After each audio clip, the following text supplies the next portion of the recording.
Hello बच्चों, आपका स्वागत है देवेंद्र कोचिंग क्लासेस में। आज हम इस वीडियो में आपको कोण के बारे में पढ़ेंगे। ठीक है, कोण की परिभाषा, कोण क्या होता है, कोण के प्रकार। ठीक है, तो आइए शुरू करते हैं। आप सब बच्चे कॉपी किताब निकाल लीजिए, उसमें हमारे साथ नोट करते चलना। ठीक है,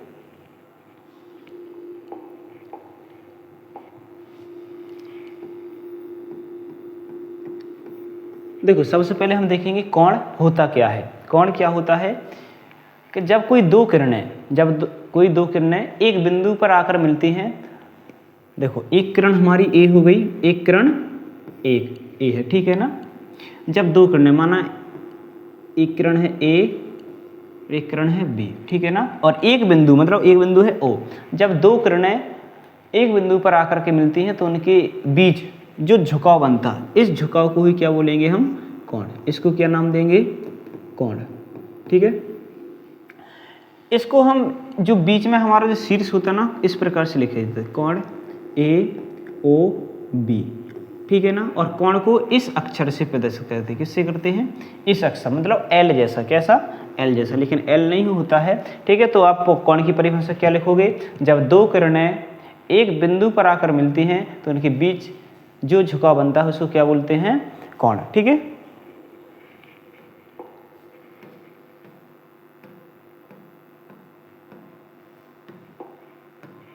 ठीक है, तो आप लोग नोट कर लीजिए इसके लिए कि जब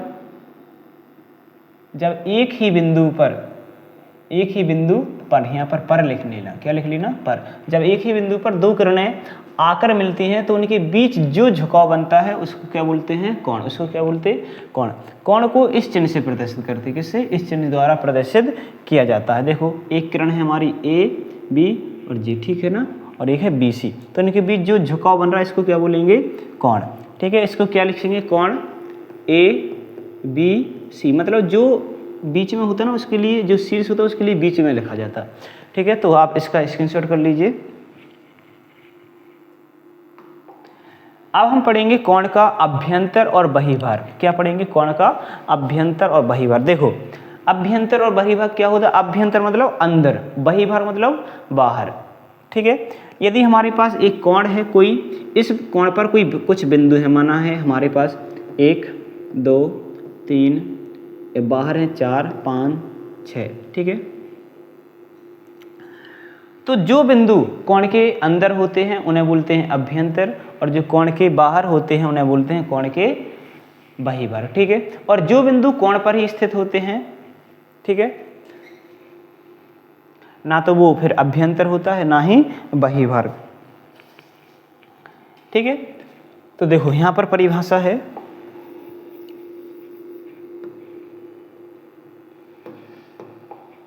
कोण का अभ्यंतर, वे सभी बिंदु जो कोण के अंदर हैं वे कोण के अभ्यंतर बिंदु कहलाते। क्या कहलाते हैं? अभ्यंतर। देखो एक कोण है, इसके अंदर जितने बिंदु होंगे वो क्या कहलाएंगे? कोण के अभ्यंतर। देखो कोण जैसे हमारा एक ए है, एक सी, एक बी हुआ और एक डी। ठीक है ना, ये क्या हो जाएंगे? अभ्यंतर। क्या कहलाएंगे ये? अभ्यंतर। ठीक है, इसका स्क्रीनशॉट कर लीजिए।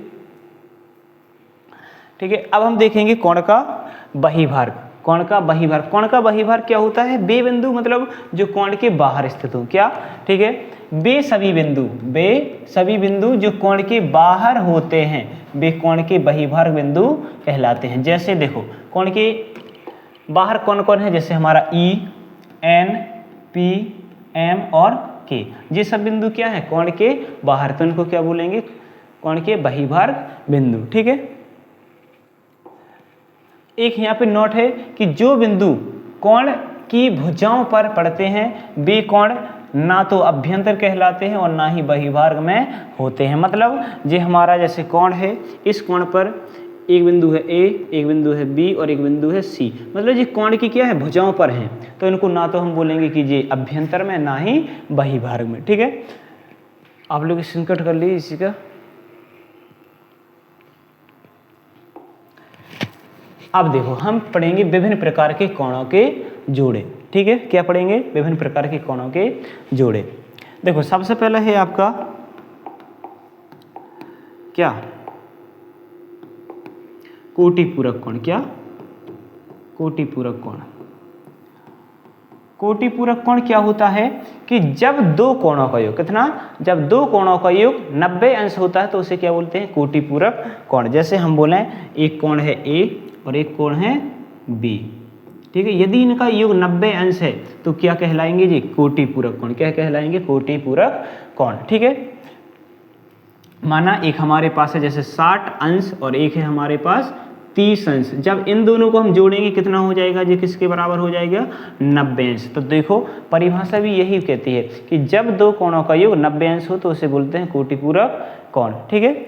आप लोग डेफिनेशन ऊपर लिखिए, आप लोग आराम से लिख सकते हो। जैसे एक हमारे पास कोण है, कोण ABC जो कि कितना है? 50 अंश। कितना है? 50 अंश। और एक कोण है कोण PQR, कितना है? 40 अंश। यदि हम इधर कोण ABC प्लस कोण PQR को जोड़ें तो कितना हो जाएगा हमारा? 40 प्लस 50 किसके बराबर हो जाएगा? 90 अंश। तो परिभाषा भी यही है कि जब दो कोणों का योग 90 अंश हो तो इसे क्या बोलते हैं? कोटि पूरक कोण, ठीक है ना। इसके बाद हम पढ़ेंगे संपूरक कोण। क्या पढ़ेंगे? संपूरक में देखो कोटि पूरक में दो कोणों का योग कितना होता है? 90 अंश। लेकिन संपूरक कोणों में दो कोणों का योग कितना? दो कोणों का योग कितना होना चाहिए? 180 अंश। कितना होना चाहिए? 180 अंश। तो हम उसे बोलेंगे संपूरक कोण, ठीक है, संपूरक कोण। आप डेफिनेशन लिख सकते हो, जब दो कोणों का योग 180 अंश होता है तो उसे बोलते हैं संपूरक कोण, ठीक है। जैसे हमारे पास माना एक है 150 अंश का कोण, ठीक है, और एक है हमारे पास 30 अंश का कोण, तो इन दोनों को ऐड करेंगे कितने हो जाएंगे? 180 अंश। तो एक कोण और एक कोण दो कोण, ठीक है ना। मतलब जब दो कोणों का योग 180 अंश होता है तो उसे हम बोलते हैं संपूरक कोण, ठीक है। जैसे यहाँ पर एक कोण दिया है 105 अंश, कितना दिया? 105 अंश। मतलब कोण ABC, कोण ABC हमें कितना दिया है? 105 अंश। और कोण PQR कितना दिया है? 75 अंश। यदि हम इन दोनों को क्या कर दें? जोड़ दें तो हमारा कितना बनेगा? 180 अंश। तो हम बोलेंगे जी संपूरक कोण है। जब दो कोणों का योग 180 अंश होता है तो उनको क्या बोलते हैं? संपूरक कोण, ठीक है। इसके बाद आता है हमारा शीर्षाभिमुख कोण। शीर्षाभिमुख कोण इंपॉर्टेंट है, आप लोग अभी पढ़ लो, ठीक है ना, बाद में हमेशा ये लोग आपको काम आएगा। देखो संपूरक कोण क्या होता है। माना हमारे पास कोई दो रेखाएं हैं, क्या हैं? एक रेखा है और एक दो रेखाएं। जब ये किसी एक बिंदु पर काटती हैं, जब दो रेखाएं एक ही बिंदु पर काटती हैं तो उनके आमने सामने जो कोण बनता है उसको क्या बोलते हैं? शीर्षाभिमुख कोण, ठीक है।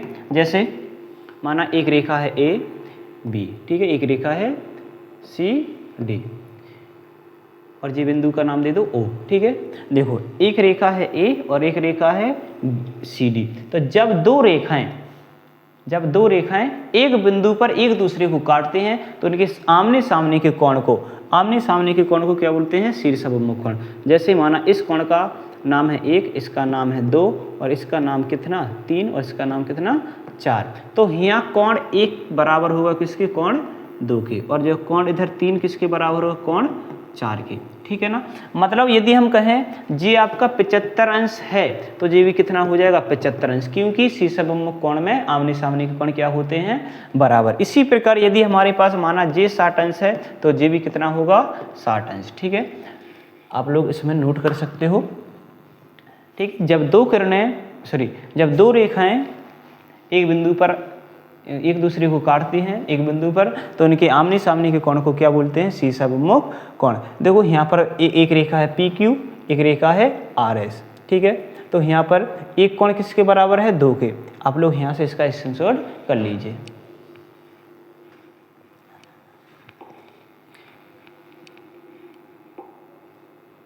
ठीक है, देखो अभी तक हमने आपको कोण की परिभाषा, ठीक है, कोटि पूरक कोण क्या होता है, संपूरक कोण क्या होता है, शीर्षाभिमुख कोण, इस प्रकार से बताए। तो आपको कुछ होमवर्क हम दे रहे हैं कल के लिए, ठीक है। कल हम चेक करेंगे, आपको होमवर्क ये करना है। आपको होमवर्क में पहला क्वेश्चन है कोण किसे कहते, तो अभी हमने आपको कोण की परिभाषा बता दी है। आप कोण किसे कहते, आप एक क्वेश्चन आराम से कर सकते हो। ठीक है, आपको कोण किसे कहते हैं एक क्वेश्चन करना है, कोटि पूरक कोण किसे कहते हैं ये भी क्वेश्चन आपको करना है, समपूरक कोण।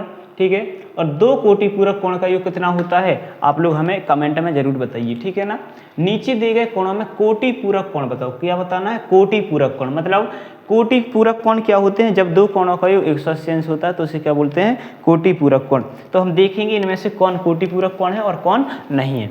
अच्छा 40 और 50 योग कितना हो रहा है इनका 90। ठीक है, मतलब एक कोटि पूरक कोण है। इसी प्रकार से आपको जोड़ के जिनका योग 90 अंश आता है तो वो कोटि पूरक कोण हो जाएंगे, यदि जिनका योग 90 नहीं आता तो वो कोटि पूरक नहीं होंगे। ठीक है, अब इनमें से समपूरक कोण को छांटना है, आप लोग समपूरक कोण भी छांट सकते हो। ठीक है, आपको हम यहाँ पर कुछ बता दें,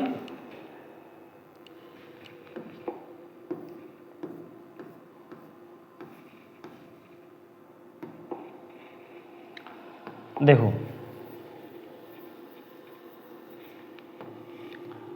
यदि हमारे पास एक कोण है कितना है 60 अंश। ठीक है, यदि एक समपूरक कोण है, ऐसा लिखो, यदि एक समपूरक कोण है, समपूरक कोण 60 अंश दिया, कितना दिया 60 अंश। ठीक है, तो हम कहें दूसरा कोण बताइए। ठीक है, कितना कोण बताइए दूसरा, तो देखो माना दूसरा कोण x है, कितना है x, और पहला कितना दिया दूसरा 60 अंश, और जो कितने अंश कितने योग के बराबर होता है 90 योग किसके 90, क्योंकि दो समपूरक कोणों का योग कितना होता है 90 अंश। तो अब इनको हल करेंगे तो x बराबर हो जाएगा 90, ये प्लस को उधर जाएंगे माइनस के 60, तो x बराबर हो जाएगा 30।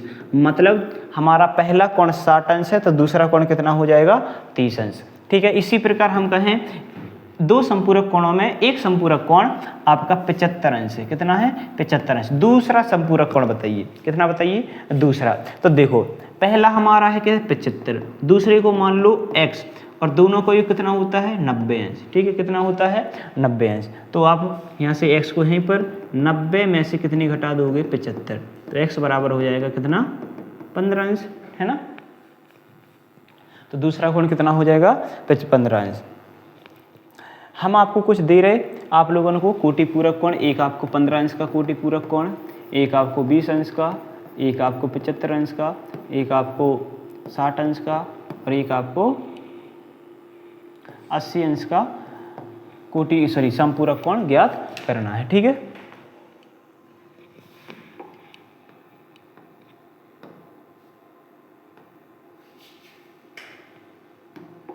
ठीक है, तो इस प्रकार से आप इसका स्क्रीनशॉट कर लीजिए। इसके बाद आपको यहाँ पर इनके भी कुछ देखो क्या करना है, लिखा है कि दिए गए चित्र में से कोणों के नाम बताइए। देखो आपके पास एक क्या है चित्र, क्या है ये चित्र,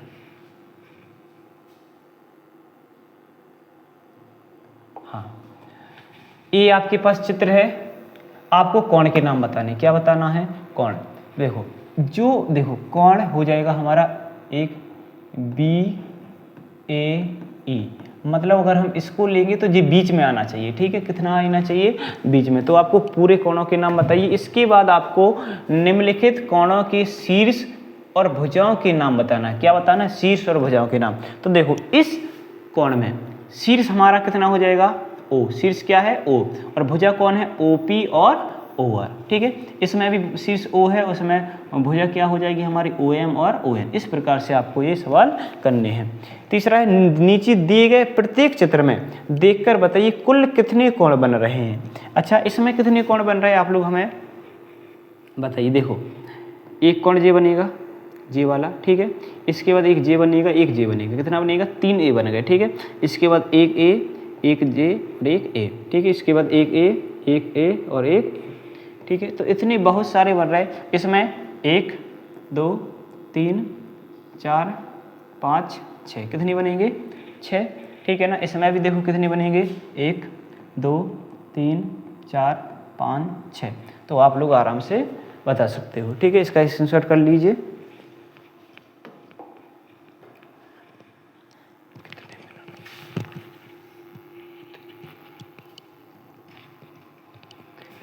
हाँ, अब नेक्स्ट है कोण के अन्य नाम लिखिए। मतलब कोण एक को हम क्या और लिख सकते हैं। देखो कोण एक हमारा ए है, इसको हम क्या लिख सकते, कोण ए सी डी। कोण एक का नाम है, क्या है, कोण एक को हम कोण ए सी डी लिख सकते हैं, क्योंकि ए सी डी मतलब कोण ए बीच में आना चाहिए, ठीक है, क्या आना चाहिए, बीच में। इसी प्रकार कोण दो को क्या लिख लोगे, देखो कोण दो हमारा है ए, तो इसे लिखोगे कोण ए बी और डी, क्या लिखोगे, कोण दो को A B D, A B D. इस प्रकार से आप सभी के नाम लिख लेना, ठीक है। अब बिंदुओं के नाम बताइए जो त्रिभुज पी क्यू आर के अभ्यंतर में हो। देखो पी क्यू आर एक कौन है, पी क्यू आर कौन कौन इसमें अंदर है, एक है एम के और एन सी, ठीक है जी, हम आपको बता चुके हैं अभी अभ्यंतर भाग और बहिर्भाग क्या होता है, आप लोग कर सकते हो सवाल, ठीक है। इसके भी आपको होमवर्क में है पूरा, जिस पेज क्या करना है आपको होमवर्क करके आना है, ठीक है। अब दूसरा हमारा है आसन कोण, क्या है, आसन कोण। देखो इसकी परिभाषा है, दो कोण जिनका शीर्ष उभयनिष्ठ हो और एक भुजा भी उभयनिष्ठ हो और दो अन्य भुजाएं उभयनिष्ठ भुजा के विपरीत स्थित हो, आसन कोण कहलाता है। क्या कहलाता है, आसन कोण कहलाता है। देखो समझ में नहीं, अभी आप लोग अभी देखो चित्र क्या लिखा कि दो कोण, माना एक हमारे पास कोण है, एक कोण और दो कोण ए पी सी, एक कोण जे वाला और एक कोण जे वाला, ठीक है, एक कोण जे वाला माना एक कोण जे और दूसरा कोण जे, ठीक है। दो कोण जिनका शीर्ष उभयनिष्ठ हो, देखो इसका शीर्ष क्या है, उभयनिष्ठ, मतलब ए ओ बिंदु इस वाले कोण में भी आ रहा है और इस वाले कोण में भी आ रहा है, ठीक है, उभयनिष्ठ। बा एक भुजा भी उभयनिष्ठ, देखो एक शीर्ष उभयनिष्ठ है और एक हमारी भुजा भी उभयनिष्ठ है, मतलब ए भुजा इस वाले त्रिभुज कोण में भी आ रही है और ए भुजा इसमें भी आ रही है। तो मतलब दो कोण हो जिनका एक उभयनिष्ठ शीर्ष हो और एक उभयनिष्ठ भुजा हो और दो भुजाएं उभयनिष्ठ भुजा के विपरीत हो, मतलब जो उभयनिष्ठ भुजा है एक भुजा इसके इधर विपरीत है और एक ए विपरीत, ठीक है। तो आपको इस प्रकार से याद करना है कि दो कोण जिनका एक उभयनिष्ठ शीर्ष हो और एक उभयनिष्ठ भुजा हो, ठीक है, इस प्रकार से आपको इसको याद कर लेना, ठीक है। रेखीय कोण क्या होता है, देखो रेखीय कोण क्या होता है, जब दो कोणों का योग 180 अंश होता है। क्या होता है, जब दो कोणों का योग कितना हो 180, माना कोई एक सीधी रेखा है, कितनी है, सीधी रेखा, ठीक है, और उस पर एक किरण डाल दी, ठीक है, तो इसका और इसका योग कितने बराबर होगा 180, माना इसका नाम है ए, इसका नाम बी, इसका नाम सी, तो कोण इसका नाम ओ, कोण ए ओ बी प्लस कोण ए ओ सी कितनी के बराबर होगा 180 अंश के बराबर होगा जी। आपको नोट कर लेना, क्या कर लेना है, नोट, ठीक है। मतलब दो कोण रेखीय कोण होते हैं जब उनका योग कितना हो 180 अंश हो, ठीक है, स्क्रीनशॉट कर लीजिए, ठीक है। यहाँ से देखो सवाल भी बन जाएंगे, जैसे हम कहें आपके पास एक ए है, ठीक है ना, आपके पास जे 45 अंश है, कितना है 45 अंश, हम कहें इस कोण का मान बताइए, किसका, इसका मान बताइए, ए है ए, जे बिंदु ओ और ए है पी क्यू, हम कहें एक कोण 45 अंश है, एक कोण x अंश है, तो इस x का मान बताइए। तो आपको करना क्या है, देखो यहाँ पर हमने देखा एक सीधी रेखा है और एक सीधी रेखा में बने कोणों का योग कितना होता है 180 अंश, कितना होता है 180 अंश, ठीक है। तो मतलब कोण जी सॉरी ए ओ पी प्लस कोण ए ओ क्यू बराबर कितना होगा 180 अंश। ई ओ पी हमें कितना दिया 45 अंश, ठीक है, और कोण ई यू की x माना तो x बराबर में 180 अंश, 45 को उधर जाएंगे तो x बराबर हो जाएगा 180 माइनस 45, ठीक है। x में 180 में से 45 घटाइए आप सभी बच्चे, 135, कितने बचेंगे 135, तो मतलब दूसरा कोण कितना होगा 135। आप लोग इसे नोट करिए, ठीक है। अब हम पढ़ेंगे कोण के प्रकार, क्या पढ़ेंगे, कोण के प्रकार। देखो कोण वैसे 5 प्रकार के होते हैं, यहाँ पर आपको और भी 7-8 प्रकार पढ़ने पड़ेंगे, इनको एक ही लाइन में आपको बता दे रहे हैं कोण के प्रकार, ठीक है। पहला कोण होता है हमारा न्यून कोण, पहले क्या होता है न्यून कोण, पहला क्या होता है न्यून कोण। दूसरा होता है समकोण, अधिक कोण, ऋजु या सरल कोण, ठीक है। इसे या तो पूछेगा ऋजु कोण किसे कहते हैं या सरल कोण किसे कहते हैं। इसके बाद बृहत कोण, इसके बाद संपूर्ण कोण, इसके बाद शून्य कोण।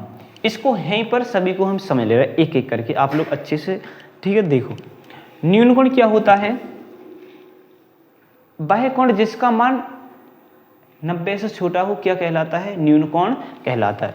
वह कोण जिसका मान कितना हो, 90 से कम, उसे बोलेंगे न्यून कोण। इसके बाद समकोण क्या होता है, जिसका मान 90 अंश हो, कितना हो, 90 अंश, कितना हो, 90 अंश, उसे बोलते हैं समकोण, ठीक है। 90 अंश मतलब समकोण। अधिक कोण क्या होता है, वह कोण जिसका मान 90 अंश से बड़ा लेकिन 180 अंश से कम, मतलब 90 से क्या होना चाहिए, बड़ा लेकिन 180 से कम, इसे बोलेंगे क्या, अधिक कोण। क्या बोलेंगे, अधिक कोण, ठीक है। अब हमारा ऋजु या सरल कोण क्या होता है, ऋजु या सरल कोण। देखो सरल कोण वह कोण जिसका मान केवल 180 अंश हो, कितना हो, 180 अंश, उसे हम बोलते हैं ऋजु कोण या सरल कोण। इसके बाद होता है हमारा बृहत कोण, वह कोण जिसका 180 से ज़्यादा परंतु 360 से कम होता है, उसको हम क्या बोलते हैं, बृहत कोण। इसके बाद आपका आता है संपूर्ण कोण। संपूर्ण कोण मतलब जो 360 अंश के बराबर होता है उसको बोलते हैं संपूर्ण कोण। और नेक्स्ट है आपका शून्य कोण, जिसका मान शून्य हो उसको बोलते हैं शून्य कोण, ठीक है। न्यून कोण मतलब 0 से बड़ा परंतु 90 से छोटा। समकोण मतलब 90 अंश के बराबर, ठीक है। इसका स्क्रीनशॉट करिए आप सब बच्चे। देखो अब हम आपको जितना अभी कुछ बताया था वही आप बोर्ड पर लिखा है, आपको स्क्रीनशॉट कर लीजिए, ठीक है। हम समझा नहीं रहे, इसका स्क्रीनशॉट करिए, इसका भी करिए, इसका करिए, इसका भी करिए, इसका भी और इसका भी, ठीक है, इसका भी, बस